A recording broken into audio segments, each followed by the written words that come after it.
Pada zaman dahulu, di kawasan ujung timur, Provinsi Jawa Timur, terdapat sebuah kerajaan besar yang diperintahi oleh seorang raja yang adil dan bijaksana. Raja tersebut mempunyai seorang putra kesayangannya yang gagah bernama Raden Banterang. Kegemaran Raden Banterang adalah berburu. Ayah, izinkan Ananda berburu hari ini. Sudah hampir setiap hari kamu berburu, akan berburu apa lagi?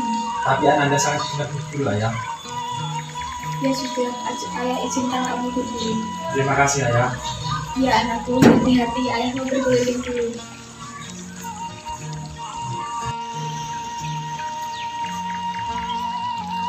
Setelah mendapatkan izin dari ayahanda, lalu Raden Banterang memanggil Arya dan Topa untuk mempersiapkan peralatan berburu. Arya, Topa. Iya, Den. Topa kemana? Dia sedang mengantar ayah Raden berkeliling. Hari ini saya akan berburu. Siapkan alat berburu. Baik, Den. Akan saya siapkan peralatan berburu. Kamu dan Topa harus menemaniku. Iya, Den. Setelah peralatan berburu siap, Raden Banterang disertai dua pengiringnya tersebut berangkat ke hutan. Ketika Raden Banterang berjalan sendirian, ia melihat seekor kijang melintas di depannya. Ia segera mengejar kijang itu hingga masuk jauh ke hutan.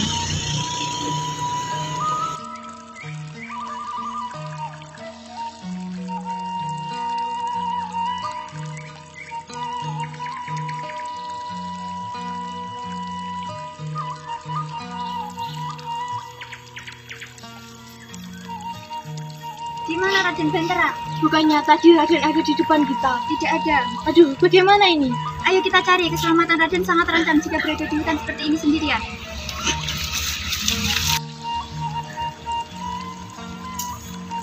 Raden Banterang menerobos semak belukar dan pepohonan hutan.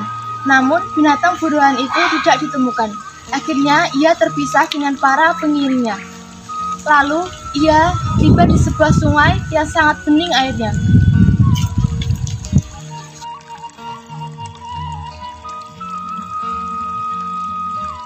Kemana seekor kijang tadi? Akan kucari sampai dapat.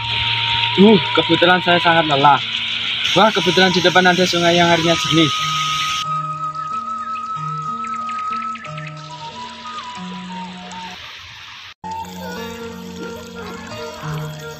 Raden Banterang minum air sungai itu sampai merasa hilang dahaganya. Setelah itu, ia meninggalkan sungai. Namun, baru beberapa langkah ia berjalan, tiba-tiba dikejutkan kedatangan seorang gadis cantik jelita. Benarkah itu seorang gadis cantik jelita? Siapakah gerangan gadis itu? Karena penasaran, Raden Banterang akhirnya memberanikan diri untuk mendekati gadis itu. Kemudian dia bertanya kepada gadis itu.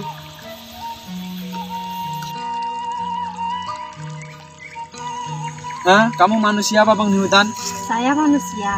Kamu siapa? Nama saya Surati, berasal dari kerajaan Blungkung. Saya berada di sini karena menyelamatkan diri dari serangan musuh. Ayah saya telah gugur dalam mempertahankan mahkota kerajaan.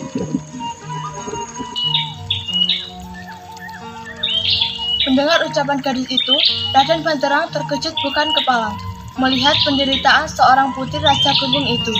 Raden Banterang segera menolong dan membawa pulang ke istana. Sungguh malang nasibmu. Aku tidak tega meninggalkan kamu sendirian di sini. Maukah ikut bersamaku ke istana? Sungguh baik hatimu, saya mau ikut denganmu.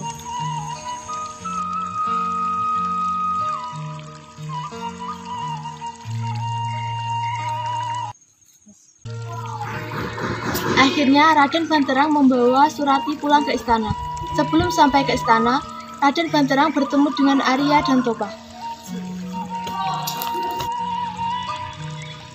Topa, sepertinya ada suara langkah kaki yang mendekat ke sini. Mana? Iya, benar ada suara langkah kaki. Semoga saja itu Raden Banterang ya.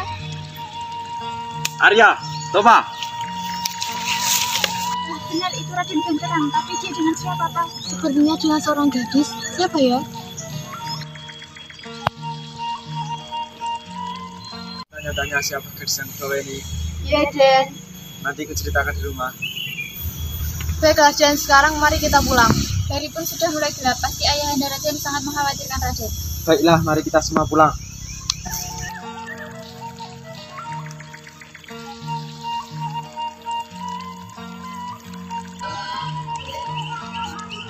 Akhirnya mereka semua pulang ke istana.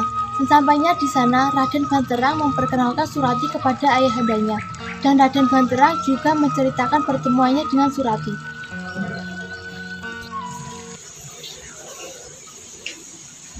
Ayah, Syukurlah kau sudah pulang, berburu kemana saja kau hari ini?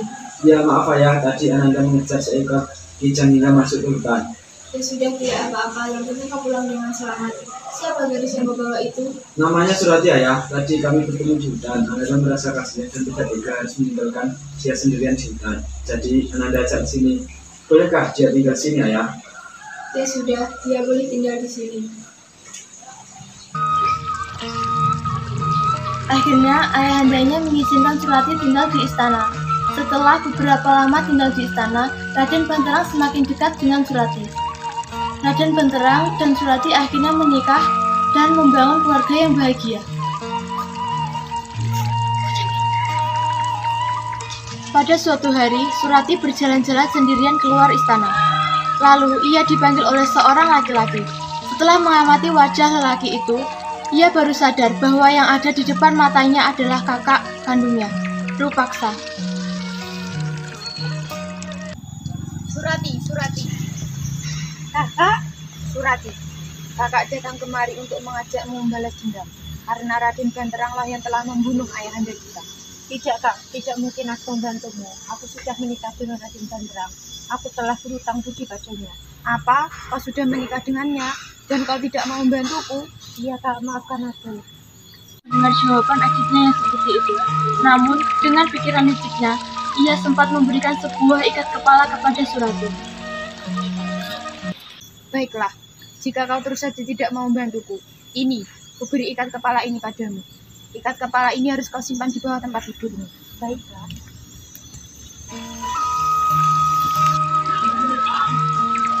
Terpaksa pun pergi meninggalkan Surati. Pertemuan Surati dengan kakak kandungnya tidak diketahui oleh Raden Banterang, karena Raden Banterang sedang berburu di hutan. Tak kala Raden Banterang di tengah hutan, tiba-tiba pandangan matanya dikejutkan oleh kedatangan seorang lelaki. Tuanku, Raden Banterang. Keselamatan Tuan sedang terancam bahaya yang direncanakan oleh istri Tuan sendiri. Jangan sembarangan kau berbicara. Tuan bisa melihat buktinya dengan melihat sebuah ikat kepala yang diletakkan di bawah tempat tidurnya. Ikat kepala itu milik lelaki yang dimintai tolong untuk membunuh Tuan. Setelah mengucapkan kata-kata itu, lelaki itu hilang secara misterius. Terkejutlah Raden Banterang mendengar laporan lelaki misterius itu. Dia pun segera pulang ke istana. Setelah tiba di istana, Raden Banterang langsung menuju ke tempat tidur istrinya. Ada apa Kakanda? Apa yang kau cari? Benar kata lelaki itu, ikat kepala ini sebagai bukti. Kau merencanakan mau membunuhku dengan minta tolong kepada pemilik ikat kepala ini, ya kan? Jangan asal tuduh, Adinda sama sekali tidak bermaksud membunuh Kakanda, apalagi minta tolong kepada seorang lelaki. Aku tidak percaya. Jelas sudah terbukti ini. Raden Banterang tetap pada pendiriannya bahwa istrinya yang pernah ditolong itu akan membahayakan hidupnya. Sebelum nyawanya terancam, Raden Banterang lebih dulu ingin mencelakai istrinya. Raden Banterang berniat untuk menenggelamkan istrinya di sebuah sungai. Setelah tiba di sungai, Raden Banterang menceritakan pertemuannya dengan seorang lelaki, dan sang istri pun menceritakan tentang seorang lelaki seperti yang diceritakan suaminya.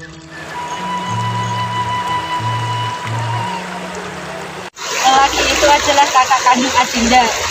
Dialah yang memberi sebuah ikat kepala kepada Adinda. Aku tidak percaya lagi padamu. Kakanda, suamiku, bukalah hati dan perasaan Kakanda. Adinda rela mati demi keselamatan Kakanda. Tetapi berilah kesempatan kepada Adinda untuk menceritakan perihal pertemuan Adinda dengan kakak kandung Adinda bernama Rupaksa. Tidak, aku tidak percaya lagi padamu. Kakak Adinda lah yang akan membunuh Kakanda. Adinda dimintai bantuan tetapi Adinda tolak. Bohong, kamu bohong ya kan? Baiklah Kakanda, jika Kakanda tetap tidak mempercayaiku. Kakanda, jika air sungai ini menjadi kuning dan harum baunya, berarti Adinda tidak bersalah. Tetapi jika tetap keruh dan bau busuk, berarti Adinda bersalah.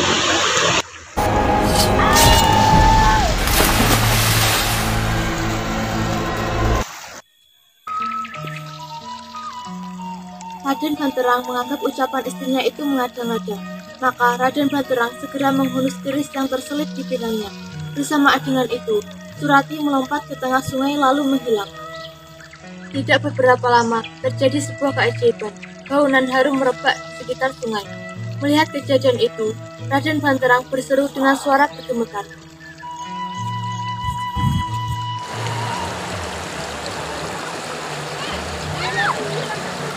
Istriku tidak berdosa. Air kali ini harus baunya.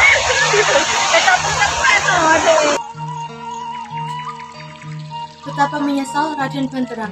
Ia meratapi kematian istrinya dan menyesali kebodohannya. Namun, sudah terlambat. Sejak itu, sungai menjadi harum baunya. Dalam bahasa Jawa disebut Banyuwangi. Banyu artinya air, dan wangi artinya harum.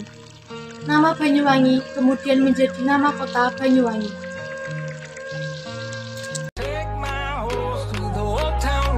Jawa Timur terdapat sebuah kerajaan besar yang didirikan yang diperintahi